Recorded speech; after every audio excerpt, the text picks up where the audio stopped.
नमस्कार, मैं हूं रोहित खन्ना और आप देख रहे हैं भाग्य चैनल और ये है आपका पसंदीदा कार्यक्रम किस्मत के सितारे। और किस्मत के सितारे में हम हर रोज़ एक नए विषय पे बात करते हैं।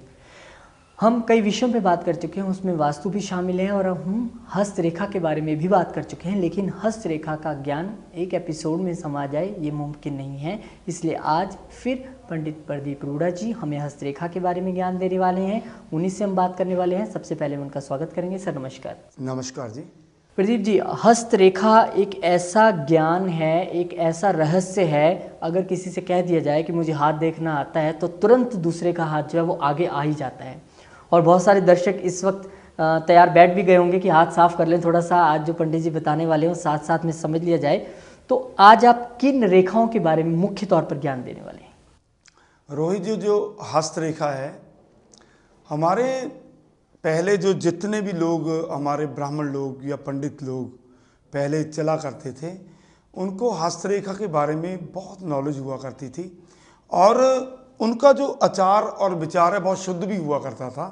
और कहते कि जो पंडित या ब्राह्मण अपने मुख से कोई बात बोल दे, भगवान की एक ऐसी कृपा है कि वो वैसे ही अर्ध सत्या तो वैसे ही हो जाती है, बोलती सत्या हो जाती है।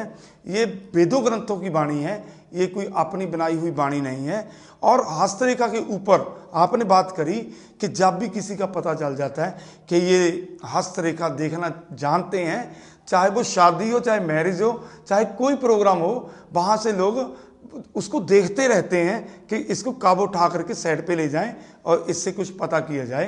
क्योंकि हर इंसान को इस जीवन में अपने भविष्य के बारे में पूछने का आनंद आता है और वो चाहता है कि मेरा जीवन किस तरफ जाएगा, मैं किन कर्मों के द्वारा इस संसार में आया, क्या इस संसार में आकर के मेरे कुछ कर्म बदल जाएंगे, क्या मैं अपने कर्मों के द्वारा अगर इस जीवन में मैं खुश नहीं हो सका या मुझे पूरी वस्तुएं नहीं प्राप्त हो सकी या मैं शांति प्राप्त नहीं कर सका या दुखों से मुझे छुटकारा नहीं मिल सका, क्या अगला जो मेरा जन्म है उसमें मुझे मिल जाएगा। हस्तरेखा जो है इन सभी बातों को बताती है कि जो इंसान जिसकी ये जो हाथ है, इस पे जो रेखाएं हैं, इसमें क्या क्या छुपा हुआ है, इसमें इतनी पहेलियां छुपी हुई हैं कि आप वो हाथ देखने के बाद उस इंसान के बारे में बहुत जल्दी पहचान जाते हो कि इस इंसान के साथ मैंने आगे चलना है या नहीं चलना है। एक एक जो रेखा है वो आपके पूरे जीवन के बारे में बताती है। आप क्या हो, क्या करने वाले हो, क्या कर सकते हो, आप कैसे हो, रेखा में सब पता चल जाता है।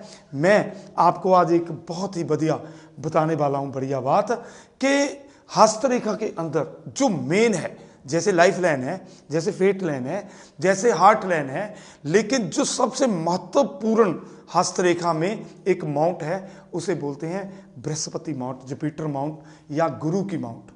जो हर इंसान, जितने लोग सुबह उठ करके मंदिरों में घंटियां बजाने जाते हैं या शिव के ऊपर जाते हैं या श्री राम को या दुर्गा को मानते हैं, लेकिन उनको क्या उन बातों का फल प्राप्त भी होता है? क्या वो वैसे ही बेचारे भगवान का नाम ले लेके थक जाते हैं, उसका कोई रिजल्ट नहीं आता? और जिसको भगवान के नाम का एक बार रिजल्ट प्राप्त हो गया रोहित, इस संसार की कोई भी वस्तु उसके लिए बहुत दूर नहीं रह जाती, सब बातें नज़दीक आ जाती हैं। और हस्तरेखा के अंदर जो ये माउंट है, बृहस्पति की माउंट है खन्ना साहब, वो माउंट यहाँ पे होती है इस फिंगर के नीचे। ये आप सब दर्शक देख रहे हैं कि जो हमारी ये पहली फिंगर है ये वाली, और इसके बिल्कुल नीचे इसको बृहस्पति की माउंट बोलते हैं। बहुत लोगों की जो ये माउंट है ये बिल्कुल दबी रहती है, नीचे होती है। अपनी अपनी माउंट आप देखो, अगर माउंट आपकी नहीं हिली तो आप इसको थोड़ा छेड़ भी सकते हो, ऐसे छेड़ सकते हो, और इसे छेड़ने के बाद आप देखोगे कई लोगों का ये उठना शुरू हो जाएगा, ये एरिया, ये माउंट उठनी शुरू हो जाएगी। आपको मेरे हाथ में दिख रही होगी ये माउंट काफ़ी उठ चुकी है। लेकिन इस माउंट को उठाने के लिए जो बंदा बचपन से भगवान के चरणों में लगता है, उनको ये माउंट मिलती है। जब ये माउंट उठ जाती है और इसके साथ यहाँ पे ये चंद्र पर्वत है, ये साइड में, जब ये चंद्र पर्वत भी साइड में उठ जाए और ये बृहस्पति की माउंट भी उठ जाए, तो ये मान लेना कि ये जातक पूरे विश्व प्रसिद्धि में जाएगा और बहुत दूर दूर के लोग इसे जान लेंगे। जब मेरा अपना जन्म हुआ था तो मेरा जब जन्म होने के पहले एक सिरसा के पंडित जी थे, उनको ठरबी वाले पंडित जी बोलते थे, अब तो नहीं रहे होंगे वो। जन्म से पहले उन्होंने बोल दिया था कि ये जातक बहुत दूर दूर तक ये मशहूर हो जाएगा। वही बात हुई। मैंने कभी भी नहीं सोचा था कि मैं ज्योतिष में आऊँगा, मैं और फील्ड में काम कर रहा था, मुझे आना पड़ा और भगवान की कृपा से आज पूरे विश्व में मेरे नाम को लोग जानते हैं, पूरे इंडिया में लोग जानते हैं, पूरे पंजाब में लोग जानते हैं। ये जो माउंट है, ये माउंट का उठा होना और इसके साथ इसका उठा होना, ये दो चीज़ें अगर किसी की उठ जाएं, ये जो बृहस्पति की माउंट है, अगर ये नहीं उठी, आप कितना भी पूजा पाठ कर लो, कितना भी भगवान के चरणों में चले जाओ, आपकी भक्ति का आपको रास्ता, उसका रिजल्ट नहीं आएगा, आपको उसके पॉइंट नहीं मिलेंगे। और इसी माउंट के ऊपर एक, अगर किसी के यहाँ पे, आपको यहाँ पे नजर नहीं आ रही होगी टीवी में, यहाँ पे एक सोलोमन रिंग बनती है, ऐसे, इसको सोलोमन रिंग बोलते हैं, वो ऐसे बनती है कई जातकों के, और जिसके ये बन रही है उसको तो मैं वैसे ही नमस्कार करता हूं यहीं से। और जब ये सोलोमन रिंग बन जाएगी इसके साथ, और बात आप याद रखना, ये बंदा कहीं पे भी जाएगा, भगवान, जब आप एक बार ध्यान लगा के बैठ जाओगे, आप मान लेना भगवान का जो रेज है, जो सर्कल है, उसी वक्त आपके साथ चलना शुरू हो जाएगा। आप कहीं भी चले जाओ, कितनी भी भीड़ में चले जाओ, कितनी भी राजनीति में चले जाओ, किसी कीर्तन में चले जाओ, आपको जो सीट है वो फर्स्ट पे आपको मिलेगी। आपको लोग अपने आप उठा ले जाएंगे, आपको अपनी इज्जत अपने आप मिल जाएगी। आप लोगों ने एक बात का ध्यान रखना, जब ये आपकी ये मौत उठ गई तो ध्यान रखना कि आप जिस गुरु की भक्ति कर रहे हो, जिस गुरु को मान रहे हो या किस भगवान को मान रहे हो, उसकी कृपा आपके ऊपर पूरी की पूरी आनी शुरू हो गई रोहित जी। इसलिए जब भी हस्तरेखा की बात होगी, ये बात ध्यान रखना, अगर हस्तरेखा देखने वाले के पास कोई कला हुई तो ये बात ध्यान रखना कि आपको जो कुंडली में मिलना है, जो नंबरोलॉजी में मिलना है, एस्ट्रोलॉजी में जो भी आप प्राप्त करोगे, वास्तु में, वही बातें आप हस्तरेखा में भी प्राप्त कर सकते हो। इसका इतना बेनिफिट इस जीवन में है। चलिए, बहुत ज़्यादा इसका महत्व है, क्योंकि जितनी देर आप बता रहे थे उतनी देर मैं भी अपने हाथों को चेक कर रहा था कि कौन सा माउंट कितना उठा हुआ है, क्योंकि सब ये जानना चाहते हैं कि भगवान के साथ उनका जुड़ाव कैसा है और ये आगे चलकर कैसा रहने वाला है। बहुत अच्छी बात आपने बताई है, क्योंकि पैसे के बारे में तो सभी पूछते हैं, भक्ति के बारे में पूछता कोई नहीं है, पर जानना हर कोई चाहता है। चलिए, ये आपने बता दिया, और ये आपने बताया कि चंद्र का ये माउंट है, इसके बिल्कुल ठीक ये साथ में कौन सा माउंट है और इसके क्या महत्व है? हाँ रोहित जी, आपने बात बोली भक्ति। हर बंदा, देखो हमारे जो महिला कीर्तन मंडल हैं हमारे पूरे इंडिया में हैं, वो ढोलकी बजाते हैं, भगवान के भजन गाते हैं, लेकिन फिर भी कई बार क्या होता है, उनके घरों में उनके पति कोई नशा कर रहा है, उनके बच्चे कामयाब नहीं हो पाते, वो आकर के कई बार आंखों में आंसू लेकर के हमें मिलते हैं कि हमने इतने भजन कीर्तन किए हैं लेकिन हमें कोई रिजल्ट नहीं मिल रहा। पंडित जी, हम उनको बताना चाहते हैं कि आप एक ही बात ध्यान रखो कि आप अगर भगवान की तरफ चले ही गए हो, अब आपने कीर्तन करना शुरू कर दिया, आप भगवान के पास जा रहे हो, आप एक जो भिलनी को श्री राम जी ने नवदा भक्ति के बारे में बताया था, आप रामायण को खोल करके उस नवदा भक्ति की वो जो चौपाइयाँ हैं और जो वो लेने हैं उनको ध्यान करो आप, क्योंकि श्री राम जी ने बताया था कि जब भी आप परनिंदा में चले जाओगे तब तक आपको भक्ति प्राप्त नहीं होगी। और सबसे वीक पॉइंट हमारे समाज का यही है कि हम निंदा चुगली कर जाते हैं, वहां पे भक्ति रुकती है। और आपने बोला था कि इसके साथ चंद्र का क्या कांटेक्ट है, यहाँ भी ये चंद्र माउंट है, ये वाली ये चंद्र माउंट है, ये चंद्र माउंट भी किसी किसी को मिलती है। ये दोनों माउंट्स किसी को मिल गई हाथ के बीच में, वो बंदा गरीब तो हो ही नहीं सकता। गरीब पैसे से बंदा नहीं होता। कोई बोले कि मेरे पास पैसा नहीं, वो गरीब नहीं है। गरीब कौन होता है? गरीब होता है जिसको कोई, अगर किसी की शादी आ गई, उसको कोई उधार देने के लिए तैयार नहीं है, किसी को काम आ गया उसको कुछ देने के लिए तैयार नहीं है।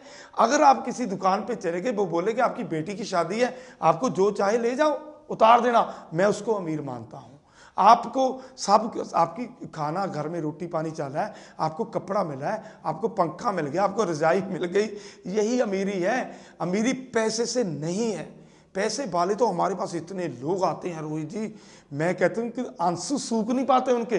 वो कहते बोलो कितना रुपया चाहिए, और हम उनको बोलते हैं कि आपका पैसा हमें नहीं चाहिए, क्योंकि जो पैसा आपको सुख नहीं दे सका क्या हमें दे पाएगा? दे नहीं सकता। आप इस धारणा को छोड़ दो कि आपको पैसा सुख देगा, इस धारणा को आप छोड़ दीजिए। आप आइए भक्ति की तरफ। रोहित जी ने बोला कि भक्ति के लिए हर बंदा तरसता है, हर आत्मा तरसती है। जन्मते बच्चा, जब बच्चा जन्म लेता है, उसके साथ में बैठ के आप श्री राम जय राम का एक बार भजन करके देखो, वो हिचकियां लेके रोता नजर आएगा आपको। क्यों? क्योंकि उस वक्त तक उसकी आत्मा पीछे जुड़ी होती है भगवान के साथ। वो सोच रहा होता है कि मैं भगवान से टूट के कहां पे आ गया। इसलिए इन रेखाओं के ऊपर ये माउंट आपका उठा हो, बृहस्पति का उठाओ। एक बात और, यहां पे एक तिल बनता है, ये इसको रेड तिल बोलते हैं। रेड तिल है यहां पे। अगर ये रेड तिल भी आपके पास बन जाए, इस बात का ध्यान रखना, सोलोमन रिंग आ जाए, रेड तिल बन जाए और इसमें एक ट्राइडेंट बन जाता है, ट्राइडेंट त्रिशूल बन जाता है। यहां पे त्रिशूल बन जाए, बस आप एक बात सोच लेना कि आपको किसी भी बड़े से बड़े, जो जितना मर्जी कोई बड़ा बोलता है कि मैं सबसे बड़ा गुरु हूं, मैं आपका ऐसे कर दूंगा, मैं आपको बीज मंत्र देके, उसको जाने की जरूरत नहीं है, क्योंकि भगवान उसके बिल्कुल नजदीक है। हर आत्मा के साथ भगवान है। कोई आपको भगवान के दर्शन नहीं करवा सकता, कोई आपको भगवान के पास नहीं लेके जा सकता। आपकी अपनी ताकत, अपनी आत्मा वो कितनी शुद्ध है, आत्मा कितनी शुद्ध है, कितनी आप में पावर है लोगों का भला करने की। कितने लोगों के लिए आप रोते हो, आप रिश्वत लेते हो या नहीं लेते हो, भगवान के पास जाने के रास्ते ये हैं। इसी तरह इस माउंट के ऊपर जब आपके पास ये लाल कोई तिल आ जाए, सोलोमन रिंग आ जाए, ये उठ जाए, बस समझ लेना कि आप भक्ति से कभी पीछे हट ही नहीं पाओगे और भक्ति आपके पास चल के आ जाएगी। और जिसके पास भक्ति आ गई फिर उसका कोई काम रुकने वाला होता ही नहीं है। हस्तरेखाओं में बहुत कुछ छिपा है। आप इनकी जानकारी के लिए हमें मिलो या किसी और को मिलो, ये बात नहीं है कि हमें ही मिलना है आपने, किसी से भी आप मिलो। हस्तरेखा में बहुत ज़्यादा पावर है, इससे बहुत कुछ पकड़ा जा सकता है, आपका जीवन बदला जा सकता है। चलिए ठीक है, हस्तरेखाओं की बात हम कर रहे हैं और हस्तरेखाओं में बहुत महत्वपूर्ण चीज़ जो आज प्रदीप जी ने बताई है वो बताई है कि अगर आपका बृहस्पति का जो माउंट है वो उठा हुआ है और इसके साथ साथ अगर चंद्र का माउंट भी उठा है और अगर सोलोमन रिंग बन जाए और लाल तिल आ जाए, ये वो सारी चीज़ें हैं जो शायद आपको किसी ने नहीं बताई होंगी, लेकिन ये चीज़ें अगर आपके हाथ में हैं तो वाकई आप भाग्यशाली हैं। और अगर आप पंडित प्रदीप अरोड़ा जी से मिलना चाहते हैं, अपना बर्थ चार्ट दिखाना चाहते हैं, अपना हाथ दिखाना चाहते हैं, तो निश्चित तौर पर आप मिल सकते हैं। फ़ोन नंबर लगातार नीचे स्क्रीन पे दिया जाता है। और जैसे कि हर बार पंडित प्रदीप अरोड़ा जी कहते हैं कि महत्वपूर्ण ये नहीं है कि कोई कितना पैसे वाला उनके पास आ रहा है और कितना पैसा उनको दे रहा है, बहुत बार मना कर देते हैं। महत्वपूर्ण ये है कि किस भावना से कोई आ रहा है और उसकी भावना क्या है, तो भावना महत्वपूर्ण है। हस्तरेखाओं के बारे में आपने बताया और इस माउंट के बारे में बताया। ऐसा भी होता है कि किसी का ये माउंट ऊपर ना हो और धीरे धीरे वक्त के साथ उठता चले जाए। Very good question Rohit. और ये जरूरी नहीं है कि सब लोगों का ये होता भी नहीं है। बहुत लोगों का ये माउंट दबा होता है, ऐसे बिल्कुल दबा होता है, और ये बेचारे कितनी भी भक्ति की तरफ चले जाएं, इनको रास्ता नहीं मिलता है। इनके गुरु भी इन पे प्रसन्न नहीं होते हैं। इनकी जो क्रियाएं हैं जीवन में ये भक्ति की, वो भी पूरी हो नहीं पाती हैं। फिर इसके लिए क्या करना पड़ता है? इसके लिए वही जो नवदा भक्ति है रामायण में श्री राम की, उसको उठाना पड़ता है। और जिन लोगों का ये माउंट दबा हुआ है वो बिना देर किए हुए अपने आप को संभालें, भगवान की तरफ जाएं और जो रामायण में नवदा भक्ति भिलनी और श्री राम का संवाद है उसको उठाएं। जो बातें उसमें लिखी हैं उनको लागू करके देख लें। कुछ ही दिनों में ये जो माउंट है हिलनी शुरू हो जाएगी और ये उठनी शुरू हो जाएगी। लेकिन वो काम आपको अपने हाथ में लेने पड़ेंगे। किसी की चुगली निंदा या किसी गरीब की सेवा, वो नवदा भक्ति है। 9 उसमें सूत्र हैं, आप उनको उठाइए। 9 में से 5 भी आप उठा गए तब भी आपका जो ये माउंट है अपने आप उठना शुरू हो जाएगा।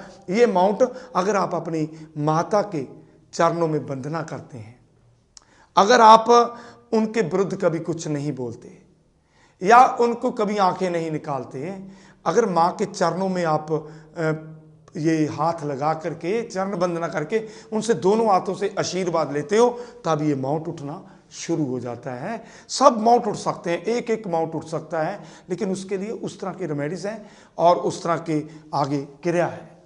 पंडित जी बहुत बहुत धन्यवाद, बहुत बहुत शुक्रिया आपका सबका मार्गदर्शन करने के लिए और इतनी महत्वपूर्ण बात बताने के लिए, जिसे सुनने के बाद, देखने के बाद निश्चित तौर पर बहुत सारे दर्शक जो हैं भाग्य चैनल देख रहे हैं इसको फॉलो भी करेंगे।